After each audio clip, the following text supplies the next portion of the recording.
बिस्मिल्लाहिर्रहमानिर्रहीम अस्सलाम वालेकुम। Welcome to techno engineer. I am doctor Mohammad Yakub. आज हम हाई वोल्टेज एसी ट्रांसमिशन और हाई वोल्टेज डीसी ट्रांसमिशन इनका कंपैरिजन और इनमें किस चीज़ का क्या एडवांटेज है, क्यों एडवांटेज है और उसे किस तरह इम्प्लीमेंट करना है, वो सारी चीज़ें हम थोड़ी बहुत डिटेल में देखेंगे।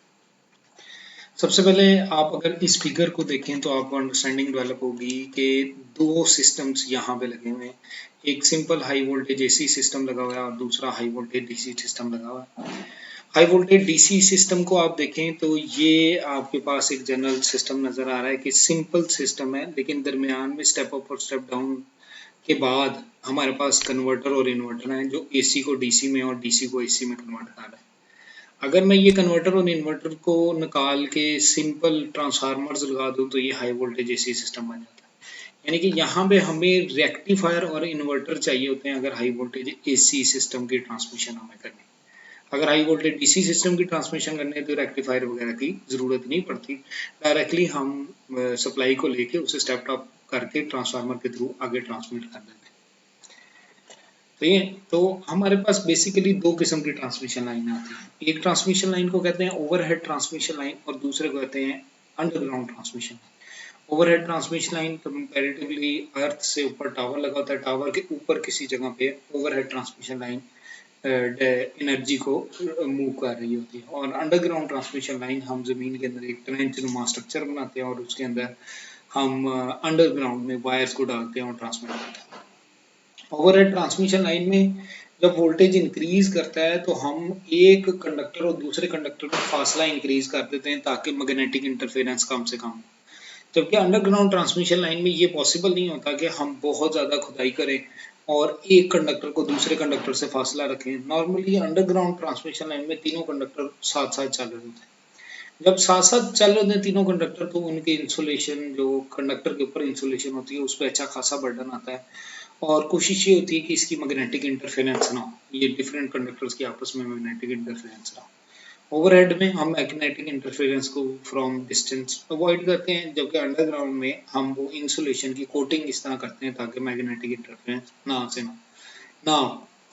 अब हम अगर एडवांटेजेस डिसएडवांटेजेस में जाएं तो high voltage DC transmission line के बेतहाशा एडवांटेजेस हैं। हमें सबसे पहला एडवांटेज ये है कि ये नॉर्मली 2 कंडक्टर की बेस पे ट्रांसमिशन करती है, जबकि एसी के केस में हम आइदर 3 कंडक्टर और 4 कंडक्टर की बेस पे ट्रांसमिशन करते हैं। जिस तरह नंबर ऑफ कंडक्टर कम होते हैं ऑटोमेटिकली कॉस्ट भी कम हो जाती है। दूसरी चीज ये है कि डीसी ट्रांसमिशन सिस्टम में कोई इंडक्टिव, कोई कैपेसिटिव, कोई फेज डिस्प्लेसमेंट या कोई सर्ज प्रॉब्लम डीसी सिस्टम में नहीं आती। उसकी रीजन ये होती है कि इसके अंदर फ्रीक्वेंसी नहीं होती और फ्रीक्वेंसी ना होने की वजह से कोई इंडक्टिव कैपेबिलिटी यानी कि charge storing capability of an inductor या charge storing capability of a capacitor, displacement यानी कि फेज वोल्टेज और करंट के दरमियान में जो फेज डिफरेंस है या सर्ज प्रॉब्लम, ये हमारे पास डीसी में नहीं अवेलेबल होती जबकि एसी में।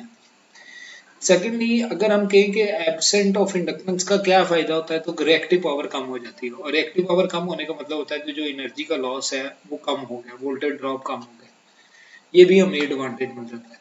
फोर्थ इंपॉर्टेंट पॉइंट ये होता है कि क्योंकि डीसी सिस्टम है, कांस्टेंट करंट सोर्स है, तो कांस्टेंट करंट सोर्स में कभी भी स्किन इफेक्ट नहीं हो सकता, क्योंकि स्किन इफेक्ट उसी वक्त ही होता है जब ऑल्टरनेटिंग करंट होता है और ऑल्टरनेटिंग करंट के वजह से सेल्फ इंडक्शन इंपोज होती है और self induction skin effect create करता है। डीसी के अंदर स्किन इफेक्ट इस तरह का नहीं होता और जो पोटेंशियल स्ट्रेस है वो नॉर्मली इंसुलेटर्स पे आती है और स्पेसिफिकली एसी सिस्टम में बहुत ज्यादा आती है, डीसी सिस्टम में बहुत थोड़ी आती है। और हाई वोल्टेज डीसी जो होता है इसके अंदर हमें कोई स्पेसिफिकली लो वो डाइलेक्ट्रिक मीडिया या कोई चीज नहीं लगानी पड़ती, जबकि एसी सिस्टम में हमें क्योंकि मैग्नेटिक इंटरफेरेंस होती है तो हमें डाइलेक्ट्रिक मीडिया का इम्पैक्ट आता है। आखिरी चीज ये है कि अगर हम कंपैरिजन करें डीसी सिस्टम को एसी सिस्टम से तो हम ये कहते हैं कि डीसी सिस्टम कंपैरेटिवली ज्यादा स्टेबल है as compare to AC system. हाँ, कुछ डिसएडवांटेजेस भी हैं हाई वोल्टेज डीसी सिस्टम का over a high voltage AC system. जिसना पहला डिसएडवांटेज ये है कि जो पावर जनरेट होती है नॉर्मली वो एसी में जनरेट होती है। अगर मैंने हाई पावर डीसी में जनरेट करनी है तो डीसी जनरेटर तो नॉर्मली अवेलेबल होते हैं, लेकिन जो कम्यूटेटर लगा होता है डीसी का उसका साइज बहुत बढ़ जाता है और कॉस्ट बहुत इंक्रीज कर देता है अगर मैंने हाई वोल्टेज डीसी जनरेशन करनी है। अदरवाइज हमारे पास हर वक्त जनरेशन जो अवेलेबल होती है वो एसी जनरेशन अवेलेबल होती है। फिर दूसरी चीज, जब हमने एसी को स्टेप अप स्टेप डाउन करना है तो हमारे पास ट्रांसफार्मर अवेलेबल है, और ट्रांसफार्मर हाईली एफिशिएंट डिवाइस है, हम स्टेप अप स्टेप डाउन कर सकते हैं। जबकि अगर मैंने डीसी के केस में हमें स्टेप अप और स्टेप डाउन के लिए बहुत कॉम्प्लेक्स मैकेनिज्म चाहिए।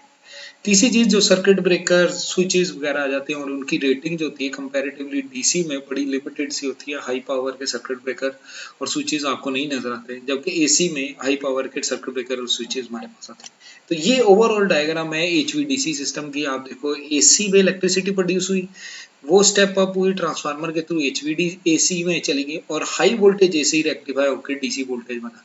वो डीसी वोल्टेज सिस्टम में इंटीग्रेट हुआ और सिस्टम में आगे इन्वर्टर लगा हुआ है, उसी डीसी मेटल को उसने पकड़ के एसी में दोबारा कन्वर्ट किया, हाई वोल्टेज एसी किया, और वो हाई वोल्टेज एसी आउटपुट पे आपको डिस्प्ले होने लगा।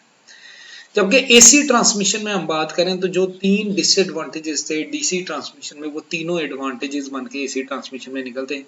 कि हाई वोल्टेज अगर मैंने जनरेट करना है तो मैं जो है जनरेट कर सकता हूँ एसी सिस्टम में, जबकि डीसी सिस्टम में हाई वोल्टेज जनरेटिंग किया जा सकता है। दूसरी चीज, एसी का जो सिस्टम है कंपैरेटिवली चीपर होता है as compare to DC system.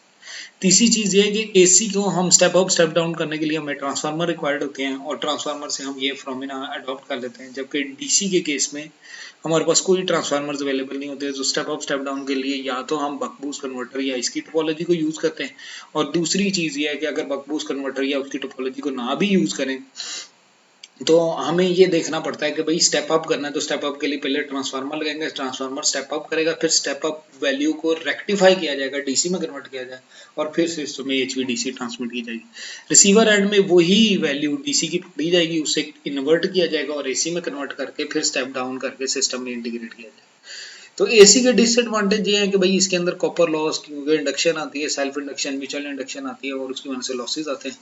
फिर एसी जो है कंपैरेटिवली जो ट्रांसमिशन लाइन है मोर कॉम्प्लेक्स है एज कम्पेयर टू डीसी, क्योंकि एसी में 3 फेज सिस्टम को हमने चलाना होता है, जबकि डीसी में हमने सिंगल फेज यानी कि प्लस माइनस के अकॉर्डिंगली चलाना होता है। Skin effect, corona effect, front effect और प्रॉक्सिमिटी इफेक्ट, ये 4 डिफरेंट किस्म के इफेक्ट हैं, वो हमेशा ही फ्रीक्वेंसी की वजह से एक्ट करते हैं, और क्योंकि एसी के केस में फ्रीक्वेंसी है और डीसी के केस में नहीं है, तो ये सारे इफेक्ट एसी को डिस्टर्ब करेंगे, डीसी को डिस्टर्ब नहीं करेंगे। फिर जो लाइन की कैपेसिटेंस है वो भी एसी के केस में आएगी, डीसी के केस में नहीं होगी, और ये जो लाइन की कैपेसिटेंस है वो कंटिन्यूस लॉस है सिस्टम के अंदर।